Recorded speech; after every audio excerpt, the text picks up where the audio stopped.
በባህር ዳር እየተካሄደ በሚገኘው ጉባኤ የምክክሩ ተሳታፊዎች የተለያዩ ጥያቄዎችን አቀረቡ። በመጪው ሀገራዊ የምክክር ጉባኤ ከአማራ ክልል የሚቀርቡ አጀንዳዎችን የማሰባሰብ ሂደት በባህር ዳር ከተማ መካሄዱ ቀጥሏል። በጉባኤው የኮሚሽኑ ኮሚሽነሮች፣ የሃይማኖት አባቶች፣ የሀገር ሽማግሌዎች ተሳታፊዎች የተገኙ ሲሆን መርሃ ግብሩ ላይ ተሳታፊዎች የህዝብ ጥያቄዎች ያሉትን እያቀረቡም ይገኛሉ። የኮሚሽኑ ኮሚሽነር መላኩ ወልደ ማርያም ምክክሩ ያስፈለገው እርስ በርስ መጨራረስን ለማስቆም ነው ያሉ ሲሆን እናቶች የሚያለቅሱበት የወላጆች ልጅ አልባ መሆን ሊቆም ይገባል ሲሉ ተናግረዋል።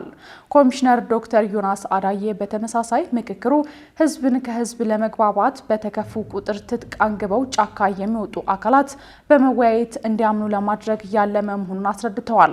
ዋና ኮሚሽነር መስፍን አርአያ ደግሞ በአማራ ክልል የሚስተዋሉ ልዩነቶች መፈታት እንዳለባቸው ጠቅሰው በክልሉ በሚሊዮን የሚቆጠሩ ህጻናት ከትምህርት ገበታ መራቃቸው፣ በርካታ ወጣቶች ወደ ጫካ ለመግባት መገደዳቸውን ገልጸዋል። የመድረኩ ተሳታፊዎች የአማራ ህዝብ ያሉትን በርካታ አጀንዳዎች ያቀረቡ ሲሆን ያነሷቸው ጥያቄዎች ምላሽ መስጠት አንገብጋቢ ጉዳዮች መሆናቸውን አንስተዋል። በተሳታፊዎች የተነሳው ዋነኛው ጥያቄ የህገ መንግስት ማሻሻያ ሲሆን ህጉ የአማራ ህዝብ ተነጥሎ እንዲጎዳ አድርጎታል ሲሉ ተናግረዋል። ህገ መንግስቱ ላይ የአማራ ህዝብ ቅሬታ አለው ያሉት ተሳታፊዎቹ ህገ መንግስቱ አድሏዊና ወቀሳ የበዛበት መሆኑ ለክልሉ ህዝብ ሰቆቃ ምክንያት መሆኑን ገልጸዋል። በተለያዩ ክልሎች ያሉ አማራዎች እየተገደሉ እየተፈናቀሉ አማራው በተለያዩ ምክንያቶች ወደ አዲስ አበባ አትገባም፣ ከአዲስ አበባ መውጣት አለብህ እየተባለ እየወጣ በተለያዩ አካባቢዎች ተፈናቅሎ እየኖረ ነው ሲሉ ተሳታፊዎቹ ገልጸዋል። ለኮሚሽኑ የሚቀርቡ አጀንዳዎች ተፈጻሚነት አግኝተው የህዝቡ ችግር ይፈታል የሚል ተስፋ እንዳላቸው የጠቀሱት ተሳታፊዎቹ የተፈናቀሉ ዜጎች ወደ ቀያቸው እንዲመለሱ እንዲደረግ፣ በመጠለያ የሚገኙም ዘላቂ መፍትሄ እንዲፈለግላቸው ጠይቀዋል። ሌላኛው በተሳታፊዎች የተነሳው ጥያቄ ትርክትን እየተመለከተ ሲሆን የተፈጠሩ የሐሰት ትርክት እርስ በራሳችን እየተበላላን ወደማንወጣው አዘቅት አስገብቶናል ሲሉ አስረድተዋል። በአማራ ክልል ወጣቱ የስራ ዕድል እየተፈጠረለት አይደለም ያሉት ሌላ አስተያየት ሰጪ ደግሞ በክልሉ ያለው ስራ አጥነትና የመልካም አስተዳደር ችግር ህዝቡ ሌላ አማራጭ እንዲሞክር አድርጎታል ብለዋል። ትግራይ በአሁኑ ወቅት መላቅጡ በማይታወቅ ሁኔታ ውስጥ ናት ሲሉ የክልሉ ጊዜያዊ አስተዳደር ፕሬዝዳንት ጌታቸው ረዳ ተናገሩ። ትላንት የትግራይ ክልል ጊዜያዊ አስተዳደር ፕሬዝዳንት አቶ ጌታቸው ረዳ ዩኤምዲ ለተባለ ሚዲያ ዘለግ ያለ ቃለ መጠይቅ ሰጥተዋል። አቶ ጌታቸው ረዳ በርካታ ጉዳዮች ባነሱበት ቃለ መጠይቃቸው አሁንም ትግራይ መላቅጡ በማይታወቅ ሁኔታ ላይ ናት፣ በርካታ የትግራይ ህዝብ በከፍተኛ ጭንቅና መከራ ውስጥ ይገኛል ሲሉ ተናግረዋል። ጊዜያዊ አስተዳደሩን ለማቋቋም በአላስፈላጊ ክርክር 4 ወራት ፈጅተናል ያሉት አቶ ጌታቸው ረዳ አስተዳደሩ ተቋቁሞ ፕሬዝዳንት ሆኜ መምራት ሲጀምር በቀናት ውስጥ ባንዳና ካዲ የሚል ስያሜ ተለጠፈብኝ ሲሉ የተናገሩ ሲሆን ይህም በአስተዳደራቸው ላይ እንቅፋት መፍጠሩን ገልጸዋል። 4ቱ የህወሓት ስራ አስፈጻሚዎች በየ3 ወሩ ለማድረግ የሚፈቅደውን የድርጅቱ ውስጥ ደንብ በመጣስ በየ3 ቀኑ ፍሬ በሌለው ስብሰባ በመጥመድ ከመንግስታዊ ስራ ውጪ እንዲሆን አበክረው ሰርተዋል ሲሉ ተናግረዋል። በዚሁ ተማረሬ ኃላፊነቴን በራሴ ፍቃድ መልቀቅ ባለመቻሌ ተናደው እኔን ጨምሮ 14 የድርጅቱ ማዕከላዊ ኮሚቴ አባላትን ከሃዶሽ ብለው በመፈረጅ አላሰራሉን ሲሉም በአስተዳደራቸው ላይ የህወሓት አመራሮች እንቅፋት ነበሩ ሲሉ ወቅሰዋል። በርካታ የህወሓት የስራ አስፈጻሚ አባል በፕሪቶሪያው የተኩስ ማቆም ስምምነት እንደ ሽንፈት የሚቆጠር ነው ያሉት አቶ ጌታቸው ረዳ ቡድኑ በተፈናቃዮች እጣ ፈንታ የሚቆምር ነው ብለዋል። ቡድኑ ያልተገባ ጥቅም ለማግኘት የሚሰራ በሌለበት 55 የድርጅት ሰዎች በምክትል የስራ ኃላፊ ደረጃ እንዲሾሙ ፕሮፖዛል እንደቀረበላቸውና ድርጅታዊ ውስጥ ደንብ በመጣስ የ65 እና የ70 ዓመት ዕድሜ ያላቸው የማዕከላዊ ኮሚቴ አመራር እንዲሆኑ በማድረግ ደሞዝና ጥቅማ ጥቅም እንዲያገኝ የሚያደርግ ስራ ተሰርቷል ሲሉ አስረድተዋል።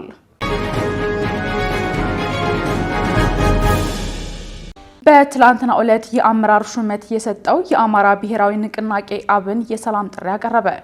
የአማራ ብሔራዊ ንቅናቄ አብን ትላንት መጋቢት 28 ቀን 2017 ዓ.ም በአዲስ አበባ 3ኛ ድርጅታዊ ጉባኤውን ያካሄደ ሲሆን ልዩ ልዩ ውሳኔዎችን ያሳለፈ ሲሆን በዚህም ዶክተር በለጠ ሞላን የፓርቲው ሊቀመንበር፣ አቶ መልካሙ ጸጋይን ምክትል ሊቀመንበር አድርጎ መሰየሙን አስታውቋል። ጉባኤውን በንግግር የከፈቱት የአብን ሊቀመንበር ዶክተር በለጠ ሞላ በክልሉ ፖለቲከኞች መካከል ያለው አለመግባባት የአማራ ሕዝብ የትግል አንድነት ላይ ጥቁር ነጥብ ጥሏል ብለዋል።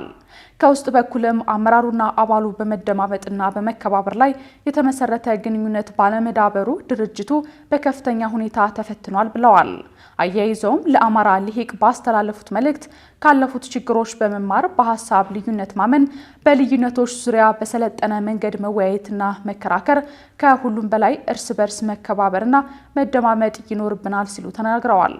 አያይዘውም ለአማራ ልሂቅ ባስተላለፉት መልእክት ካለፉት ችግሮች በመማር በሀሳብ ልዩነት ማመን፣ በልዩነቶች ዙሪያ በሰለጠነ መንገድ መወያየትና መከራከር፣ ከሁሉም በላይ እርስ በርስ መከባበርና መደማመጥ ይኖርብናል ሲሉ ገልጸዋል። የክልሉ ሕዝብ እየደረሰበት ያለውን መከራ ለማስቆም የሚመለከታቸው አካላት ወደ ንግግር እንዲመጡም ሊቀመንበሩ የሰላም ጥሪያቸውን አቅርበዋል።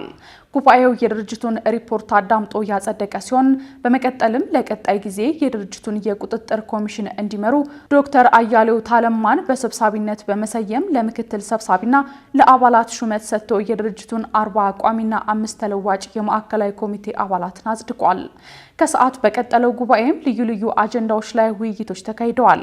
አዲስ የተመረጠው ምክር ቤት በበኩሉ ዶክተር በለጠ ሞላ ሊቀመንበር፣ አቶ መልካሙ ጸጋይን ምክትል አድርጎ የሰየመ ሲሆን አቶ የሱፍ ኢብራሂምን የህግ ጉዳዮች እንዲሁም ሌሎች 6 አባላት ያሉት የአስፈጻሚ ኮሚቴን አጽድቋል። የኢትዮጵያ ንግድ ባንክ አንዳንድ የክልል መንግስታት ተቀማጭ ገንዘባቸውን ወደ ክልላዊ ባንኮች ማዛወራቸው ስጋት ፈጥሮብኛል አለ። የኢትዮጵያ ንግድ ባንክ ወደ 3 የሚጠጉ የክልል መንግስታት ተቀማጭ ገንዘባቸውን ወደ ክልላዊ ባንኮች ማዛወራቸውን ጠቁሞ ስጋት እንደፈጠረበት ገልጿል።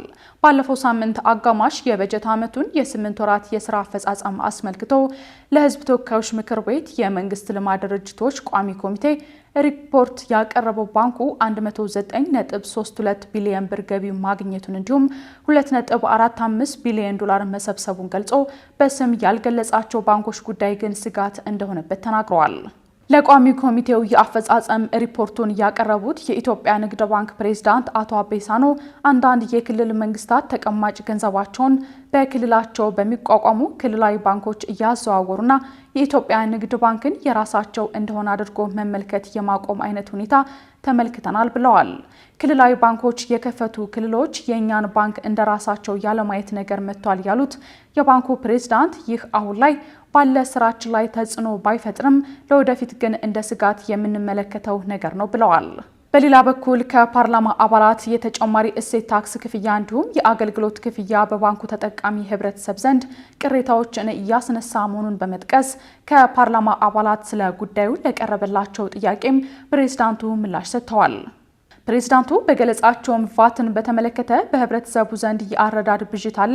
በተንቀሳቃሽ ገንዘብ ላይ የተጣለ ግብር የለም፣ ክፍያውም ለሚሰጠው አገልግሎት ነው ያሉ ሲሆን የቫት ክፍያን በባንኩ አሰራር ውስጥ ከመተግበር አንጻር ግን ከህጉ ትግበራ አስቀድሞ የቴክኖሎጂ ዝግጅት ያስፈልግ እንደነበር ጠቅሰዋል። ደንበኞቻችንን ቫት የማስከፈል ትግበራ የጀመርነው እንደ አውሮፓውያን አቆጣጠር ከጥቅምት 1 ቀን ጀምሮ ነው።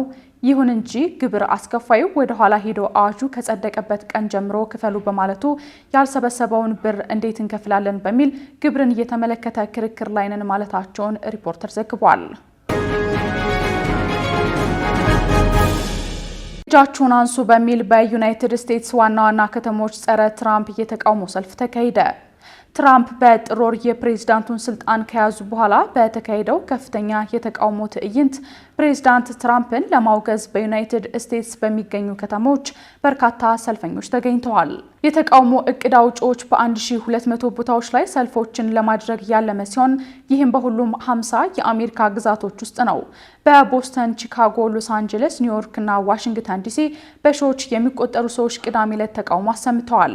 ተቃዋሚዎቹ ትራምፕ ከማህበራዊ እስከ ኢኮኖሚያዊ ጉዳዮች በሚያራምዱት አጀንዳ ላይ ያላቸውን ቅሬታ አንስተዋል። ትራምፕ በአብዛኞቹ የዓለም ሀገራት ላይ ታሪፍ እንደሚጥሉ ካሳወቁ ከጥቂት ቀናት በኋላ በለንደን በፓሪስና በርሊን ጨምሮ ከአሜሪካ ውጭ ሰልፎች ተካሂደዋል። ትራምፕ ካናዳና ግሪንላንድን የመቀላቀል ፍላጎት እንዳላቸው ደጋግመው መግለጻቸውን ተከትሎ እንዲሁም በአሜሪካ የውጭ ፖሊሲ ላይ ያደረጓቸውን ለውጦች ተከትሎ ሰልፈኞቹ እጃቸውን ከካናዳ ከግሪንላንድና ከዩክሬን ላይ ያንሱ ሲሉ ተደምጠዋል። በርካታ አስተያየት ሰጪዎች የትራምፕ አስተዳደር ውስጥ በሀብታሞች ለጋሾች እጅ ስር ወድቋል ብለዋል። በተለይም የፕሬዝዳንቱ አማካሪ በመሆን ወጪዎችንና የፌዴራል የስራ ኃይልን በከፍተኛ ሁኔታ ለመቀነስ ጥረት ባደረጉት ኤለን መስክ ላይ ተቃውሞ በርትቷል። የፍሎሪዳ ኮንግረስማን ማክስዌል ፍሮስት መንግስታችን በቢሊዮነር ተወሯል ሲሉ አውግዘዋል። በዋሽንግተን ዲሲ ደግሞ በሺዎች የሚቆጠሩ ተቃዋሚዎች የዲሞክራቲክ ሕግ አውጪዎችን ንግግር ተከታትለዋል።